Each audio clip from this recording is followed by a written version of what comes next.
Well, hello everybody. Welcome back to Four Lights Wellness. I am in a tree today, about 15 feet up in the air. One of my old buddies I met during the pandemic. This is one of my tree friends that got me through all that chaos, gave me some perspective in the world, not just from being up, but also being far. Another one of those 360 views that I love. But today I want to share a little bit about my traumatic history and how I actually got over it for the most part. I'd say the most important thing that actually got me over it wasn't all the talk therapy, it wasn't all the journaling, it wasn't all the anythings. Those helped, but 2-3% each. The biggest thing that helped was not telling the story anymore.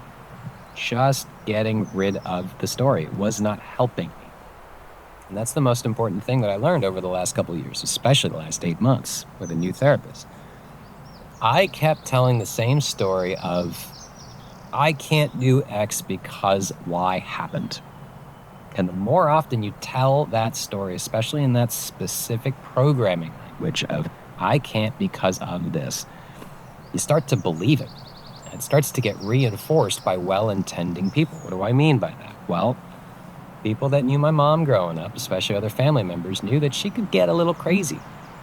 But honestly, if you're a single woman raising 2 kids in a country that you are not familiar with, anybody could go a little crazy.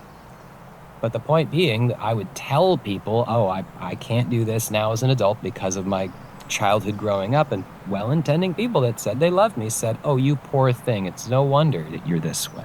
Wow, you're doing so good because of your history of this stuff. We're not going to expect more from you because of this. And I started to believe that. And I got to the point where, wow, my nervous system started noticing when I tell the story, people have sympathy for me. I get love, and therefore it's reinforced. I'm going to hold on to the trauma. And that's not healthy. So one day, I just decided, hypothetically speaking, what if it didn't happen? What if none of it actually happened? It was a complete, total figment of my imagination, a dream that I believed. What would I be doing with my life if it didn't actually happen? And I started doing stuff like this.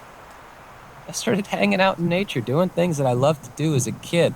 And it's the funniest dang thing in the world when I started taking care of my inner child, letting it have fun, but also getting to sleep on time, forcing my inner child to get to bed at a decent time, feeding it good, healthy food that it doesn't want to eat. My daughter is 3. She hates eating her vegetables. I still make her do it.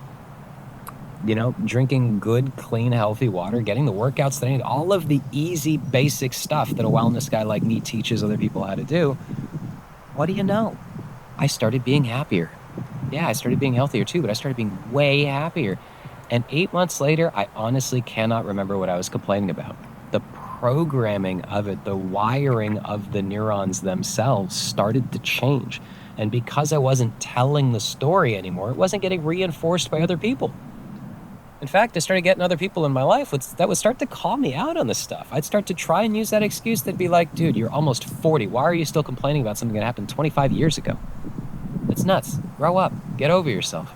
I started to realize, oh, you're right. It happened a long time ago. I'm now still doing this to myself. So that's my advice for anybody out there that's dealing with any type of trauma in their life that's still just lingering through this. It's not that we're just going to ignore it, but I want you to act at least for 90 days as if it didn't happen. What would you do differently if it never happened to you? Live your life that way. Speak that way. Encompass that in your entire being and see what changes in your life. And pretty soon, I'm willing to bet, just like me, the psychology will actually start to change as you take personal responsibility radically for yourself and all of your words. So if you're having trouble with that, climb a tree. It helps to get some perspective on stuff. But in all seriousness, I do have a course that just launched. It's called Healing Emotions, Trauma Release Exercises for People with Stress. And these types of easy exercises, physical stuff for the body, can help to move a lot of that physical energy that kind of gets trapped in the body when stuff happens. And it can help speed up this healing journey. But I hope this information is very helpful to you guys. As always, have a happy, healthy rest of your day. We'll see you in the next one.